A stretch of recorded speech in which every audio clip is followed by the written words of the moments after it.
توحید کی قسمیں جانتے ہیں۔ توحید کی بنیادی 3 قسمیں ہیں جیسا کہ آپ نے سنا ہے، اور یہ قرآن کے دلائل نصوص سے یہ واضح ہیں۔ قرآن کے دلائل سے معلوم ہوتا ہے کہ توحید کی 3 قسمیں ہیں۔ کون کون سی قسمیں ہیں؟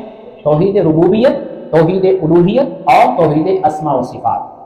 اس کو تقریروں میں اور جلسوں میں نہیں بتایا جاتا، اور خصوصاً جو ہے بہت سارے مسلمانوں میں یہ تو اور بھی نہیں بتایا جاتا ہے۔ قرآن و حدیث جو بیان کرتے ہیں اپنے اسٹیج سے وہ تو کچھ وہ بیان کرتے ہیں، لیکن جو قرآن و حدیث پر عمل نہیں کرتے ہیں صحیح سے، وہ تو توحید بیان ہی نہیں کرتے، کیونکہ توحید کے خلاف ان کی زندگی ہوتی ہے، ٹوٹل عمل اس کے خلاف ہوتا ہے۔ تو یہ جاننا ہمارے لیے ضروری ہے کہ یہ بیسک چیز ہے، بنیاد ہمارے لیے، عمل کی بنیاد اسی پر قائم ہے۔ یہ ٹھیک ہے تو عمل ٹھیک ہوگا، اس میں گڑبڑی ہے تو عمل قبول نہیں ہوگا۔ تو توحید کی کتنی قسمیں ہیں؟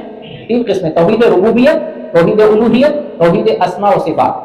اچھا آپ الفاظ پہ غور کریں تو سمجھ میں آئے گا۔ الفاظ پہ توحید ربوبیت، توحید آپ نے سمجھ لیا، اسی میں لگا ہوا ربوبیت۔ ربوبیت رب سے بنا ہوا ہے۔ رب کسے کہتے ہیں؟ یعنی معنی کیا ہوتا ہے؟ پالنے والا، تدبیر کرنے والا، کار ساز، کام بنانے والا، تو یہ رب ہوتا ہے۔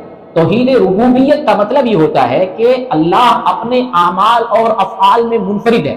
توحید کو آپ دماغ میں بیٹھائیں، توحید کہتے ہیں ایک جاننے کو، توحید ربوبیت میں ایک جاننا ہے، یعنی اللہ اپنے اعمال میں ایک ہے، یکتا ہے، اکیلا ہے۔ ایک ہر جگہ آپ لگائیں، توحید ہے تو ایک لگانا ہے آپ کو، اس میں کوئی شریک نہیں، اس میں کوئی ساجی نہیں، اور اس میں کوئی پارٹنر نہیں، کسی غیر کے لیے نہیں۔ اللہ کے جتنے اعمال اور افعال ہیں ان اعمال میں اللہ منفرد اور اکیلا ہے، کوئی شریک اور ساجی نہیں، یہ توحید ربوبیت ہے۔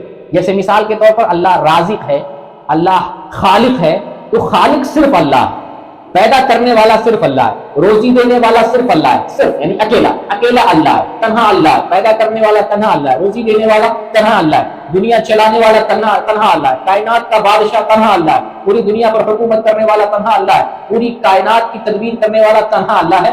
کیوں تنہا لگا رہے ہیں؟ اس لیے کہ توحید ہے، توحید ربوبیت، اکیلا ہے اللہ تعالیٰ توحید میں، عبادت ایک اللہ کی، اور توحید کی جتنی قسمیں ہوں گی ساری قسموں میں تنہا اللہ ہوگا، اور اس میں ذرہ برابر بھی کوئی غیر شریک نہیں ہوگا۔